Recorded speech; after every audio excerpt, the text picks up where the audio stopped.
ಓಂ ಐಂ ಹ್ರೀಂ ಶ್ರೀಂ ಶ್ರೀಮಾತ್ರೇ ನಮಃ. ಎಲ್ರಿಗೂ ನಮಸ್ಕಾರ.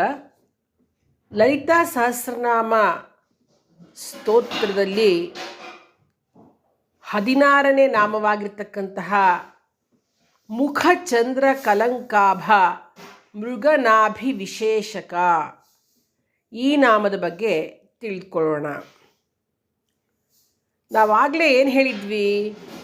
ಅಷ್ಟಮಿ ಚಂದ್ರ ವಿಭ್ರಾಜ ದಲಿಕಸ್ಥಲ ಶೋಭಿತ ಅನ್ನೋದರಲ್ಲಿ ಅಷ್ಟಮಿ ಚಂದ್ರ ಅಂತ ಅಂದಾಗ ನೋಡಿ, ಶುಕ್ಲ ಪಕ್ಷದಲ್ಲೂ 8ನೇದು ತಿಥಿ ಅಷ್ಟಮಿ ಬರುತ್ತೆ, ಕೃಷ್ಣ ಪಕ್ಷದಲ್ಲೂ ಬರುತ್ತೆ.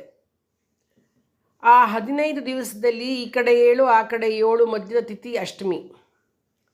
ಆ ಕಲೆ ಅಂತಕ್ಕಂಥದ್ದೇನಿದೆ ಅದು ಒಂದೇ ವಿಧವಾಗಿರುತ್ತೆ ಎರಡೂ ಕಡೆ, ಯಾವ ಬದಲಾವಣೆಯೂ ಇಲ್ಲ. ಯಾಕೆಂದರೆ ಮೊದಲನೇದು ಶುಕ್ಲ ಪಕ್ಷದಲ್ಲಿ ಏರ್ತಾ ಹೋದರೆ ಕೃಷ್ಣ ಪಕ್ಷದಲ್ಲಿ ಕಲೆ ಒಂದು ಚಂದ್ರನ ಒಂದು ಇದು ಇಳಿತಾ ಬರುತ್ತೆ. ಆದರೆ ಅಷ್ಟಮಿ ದಿವಸ, ಎರಡೂ ಅಷ್ಟಮಿ ದಿವಸ ಯಾವ ಬದಲಾವಣೆಯೂ ಇಲ್ಲ, ಒಂದೇ ಥರ ಇರುತ್ತೆ. ಖಡ್ಗಮಾಲದಲ್ಲಿ ಪಾಡ್ಯಮಿಯಿಂದ ಹಿಡಿದು ಪೂರ್ತಿ ಅಮಾವಾಸ್ಯೆ ತನಕನೂ, ಹುಣ್ಣಿಮೆ ತನಕನೂ ಅಧಿದೇವತೆಗಳನ್ನು ತಿಳಿಸಿದ್ದಾರೆ. ಕಾಮೇಶ್ವರಿ, ಭಗಮಾಲಿನಿ, ನಿತ್ಯಕ್ಲಿನ್ನೆ, ಭೇರುಂಡೆ, ವಹನಿವಾಸಿನಿ, ಮಹಾವಜ್ರೇಶ್ವರಿ, ಶಿವದೂತಿ, ತ್ವರಿತೆ, ಕುಲಸುಂದರಿ, ನಿತ್ಯ ನೀಲಪತಾಕೆ, ವಿಜಯೇ, ಸರ್ವಮಂಗಳೇ, ಜ್ವಾಲಾಮಾಲಿನಿ ಚಿತ್ರೆ, ಇದೆಲ್ಲ ಬರ್ತಕ್ಕಂಥದ್ದು. ಮಹಾನಿತ್ಯೆ 16ನೇ ಕಲೆ. ಆ 16ನೇ ಕಲೆ ಕೃಷ್ಣ ಪಕ್ಷದಲ್ಲಿ ಕ್ಷೀಣಿಸದೆ ಹಾಗೇ ಇರುತ್ತೆ. ಅದಕ್ಕೆ ಅವಳು ಮಹಾನಿತ್ಯಳಾಗಿ ಅವಳನ್ನು ಪೂಜಿಸ್ತಾರೆ. ಹೀಗೆ ಈ ಯಾವ ಬದಲಾವಣೆಯೂ ಇಲ್ಲದ ತಿಥಿ ಅಷ್ಟಮಿಯಾಗಿ ಅಧಿದೇವತೆ ತ್ವರಿತೆ ಆಗಿರ್ತಾಳೆ. ಆ ಚಂದ್ರಕಲೆಗಳಲ್ಲಿ ಯಾವ ಬದಲಾವಣೆಯೂ ಇಲ್ಲದ ಅಷ್ಟಮ ಕಲೆ ಅಮ್ಮನವರ ಏನು ಫಾಲದ ಭಾಗವಾಗಿ, ಹಣೆಯ ಭಾಗವಾಗಿ ಪ್ರಕಾಶಿಸುತ್ತೆ.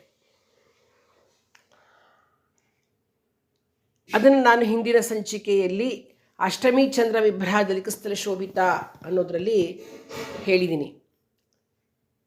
ಇನ್ನು ಆ ಜಗನ್ಮಾತೆಯ ಮುಖವೆನ್ನುವ ಚಂದ್ರಬಿಂಬದಲ್ಲಿ ಹಣೆ ಅನ್ನೋದು ಅಷ್ಟಮಿ ದಿನದ ಚಂದ್ರಕಲೆಯನ್ನು ನೆನಪಿಸ್ತಾ ಇದ್ದರೆ, ಹಣೆಯ ಮಧ್ಯದಲ್ಲಿರ್ತಕ್ಕಂತಹ ಮುಖ ಚಂದ್ರ ಕಲಂಕಾಭ ಮೃಗನಾಭಿ ವಿಶೇಷಕ ಅಂದರೆ ಕುಂಕುಮ, ಕಸ್ತೂರಿ, ಮೃಗನಾಭಿಯಿಂದ ಸ್ರವಿಸ್ತಕ್ಕಂತಹ ದ್ರವದಿಂದ ಮಾಡಿರ್ತಕ್ಕಂಥದ್ದು. ಅದು ಎಷ್ಟು ಘಮ್ಮನ್ನತ್ತೆ ಅಂದರೆ ಸುಗಂಧವಾಗಿರುತ್ತೆ, ಪವಿತ್ರವಾಗಿರ್ತಕ್ಕಂಥದ್ದು, ಮತ್ತು ರೋಗ ನಿರೋಧಕವಾಗಿರ್ತಕ್ಕಂಥದ್ದು, ದೃಷ್ಟಿದೋಷವನ್ನು ನಿವಾರಿಸ್ತಕ್ಕಂಥದ್ದು. ಆ ಮುಖಚಂದ್ರಬಿಂಬದಲ್ಲಿ ಹೇಗೆ ಕಾಣಿಸ್ತಾ ಇದೆ ಅದು? ಆ ಕುಂಕುಮ ಇಟ್ಕೊಂಡಿರಲ್ಲ ಅವಳು ಅಂತಂದರೆ, ಚಂದ್ರಬಿಂಬದಲ್ಲಿರ್ತಕ್ಕಂತಹ ಮಚ್ಚೆಯಂತೆ ಕುಂಕುಮ ರಾರಾಜಿಸ್ತಾ ಇದೆ. ಮಚ್ಚೆಯಂತೆ ಅಂದರೆ ಸೌಂದರ್ಯಕ್ಕೆ ಕುಂದಾಗದಂತೆ, ಹಿಂಗೆಂಗೋ ಇಲ್ಲ, ಅದು ಆ ಸೌಂದರ್ಯ ವರ್ಧನೆ. ಅದು ಬೆಳ್ಳಗಿನ ಚಂದ್ರಮಂಡಲದಲ್ಲಿನ ಒಂದು ಮಚ್ಚೆಯನ್ನು ನಾವು ಯಾವ ರೀತಿ ಸಂತೋಷದಿಂದ ನೋಡ್ತೇವೋ ಹಾಗೆ ಆ ತಾಯಿಯ ಮುಖದಲ್ಲಿ, ಹಣೆಯ ಮಧ್ಯದಲ್ಲಿ ಆ ಮಾತೆಯ ಕುಂಕುಮದ ಬೊಟ್ಟು ಶೋಭಾಯಮಾನವಾಗಿ ನೋಡುವವರಿಗೆ ಸಂತೋಷವನ್ನು ಕೊಡ್ತಕ್ಕಂಥದ್ದು. ಆ ಜಗಜ್ಜನನಿಯ ಹುಬ್ಬುಗಳು ಮನ್ಮಥನ ಮನೆಗೆ ಕಟ್ಟಿದ ಮಂಗಳ ತೋರಣಗಳಂತೆ ಭಾಸವಾಗುತ್ತೆ ನೋಡಿ. ಆ ರೀತಿಯ ತೀಡಿದಿರ್ತಕ್ಕಂಥ ಹುಬ್ಬು ಅವಳ ಅತಿಶಯವಾದ ಸೌಂದರ್ಯಕ್ಕೆ ಅದು ಉದಾಹರಣೆಯಾಗಿದೆ. ಅಂತ ಈ ಅಷ್ಟಮಿ ಚಂದ್ರ ವಿಭ್ರಾಜ ದಲಿಕಸ್ಥಲ ಶೋಭಿತ ಮುಖಚಂದ್ರ ಕಳಂಕಾಭ ಮೃಗನಾಭಿ ವಿಶೇಷಕ ಅನ್ನೋದರಲ್ಲಿ ತಿಳಿಸಿದ್ದಾರೆ.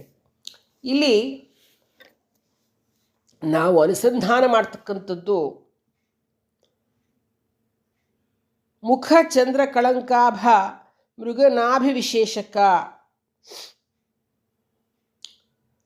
ಪೂರ್ಣ ಚಂದ್ರ ತೇಜಸ್ವಿನಿಯಾಗಿ ಶಶಿಕಾಂತಿಯಿಂದಲೂ ಮತ್ತು ದಿವ್ಯ ಪರಿಮಳಯುಕ್ತಳಾಗಿಯೂ ಇರತಕ್ಕಂತಹ ಅಮ್ಮನವರನ್ನು ನೆನೆಸ್ಕೋತಾ ಇರ್ತಕ್ಕಂಥ ಸಂಸ್ಮರಣೆ ಮಾಡಲಾಗ್ತಾ ಇದೆ ಈ ಒಂದು ನಾಮದಲ್ಲಿ. ಶ್ರೀದೇವಿಯ ಮುಖಮಂಡಲ ಪೂರ್ಣ ಚಂದ್ರ ತೇಜಸ್ಸಿನಿಂದ ಕೂಡಿದೆ. ಷೋಡಶ ಕಲಾತ್ಮನೇ ಸೋಮಮಂಡಲಾಯೈ ನಮಃ ಅನ್ನೋ ಹಾಗೆ 16 ಕಲೆಗಳಿಂದ ಪರಿಶೋಭಮಾನವಾಗಿದೆ ಅಂತಕ್ಕಂಥದ್ದನ್ನು ಇಲ್ಲಿ ತಿಳಿಸಿದ್ದಾರೆ.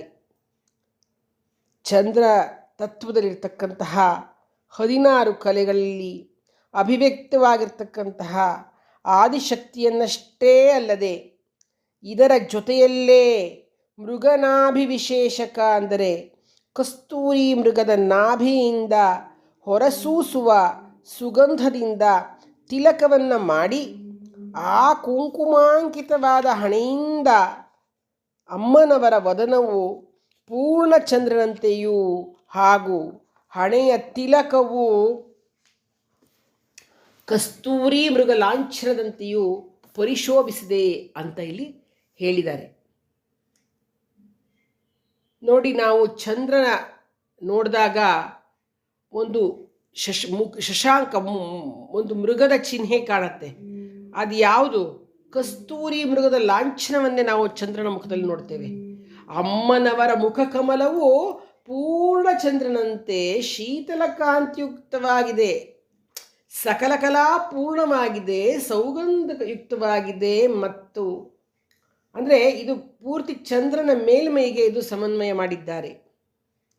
ನಾವು ಅಮ್ಮನವರ ವಿಶಾಲವಾದ ಹಣೆಯ ಮೇಲೆ ಶೋಭಿಸ್ತಾ ಇರ್ತಕ್ಕಂತಹ ಆ ಅರುಣವರ್ಣದ ತಿಲಕವನ್ನು ಜಗತ್ತನ್ನೇ ಬೆಳಗುತ್ತಿರುವ ಕೇಂದ್ರ ಸ್ಥಾನದ ಸೂರ್ಯನಂತೆ ಅದು ಮಂಗಳಪ್ರದವಾಗಿದೆ.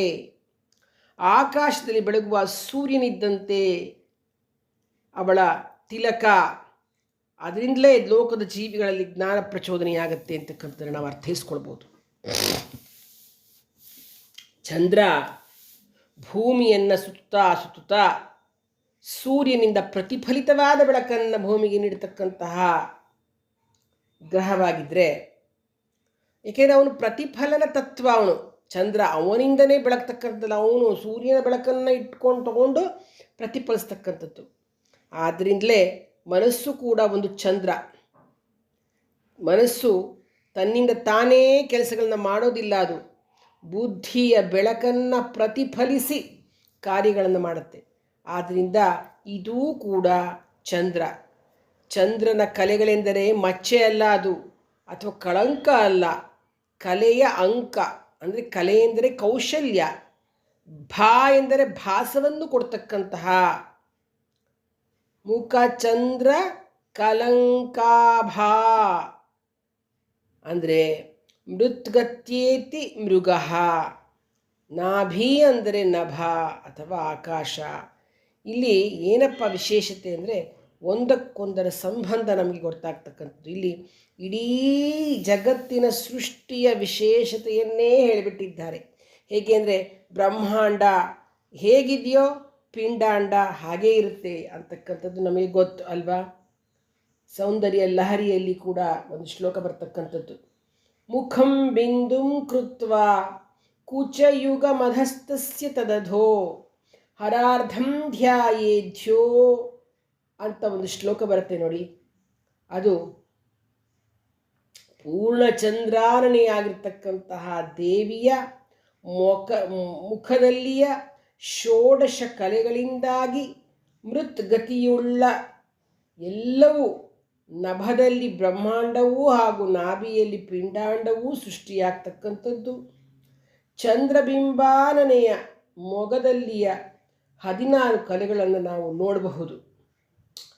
ಪಾಡ್ಯ ಬಿದ್ಗೆ ತದ್ಗೆ ಹೇಗಿದೆ ನೋಡಿ.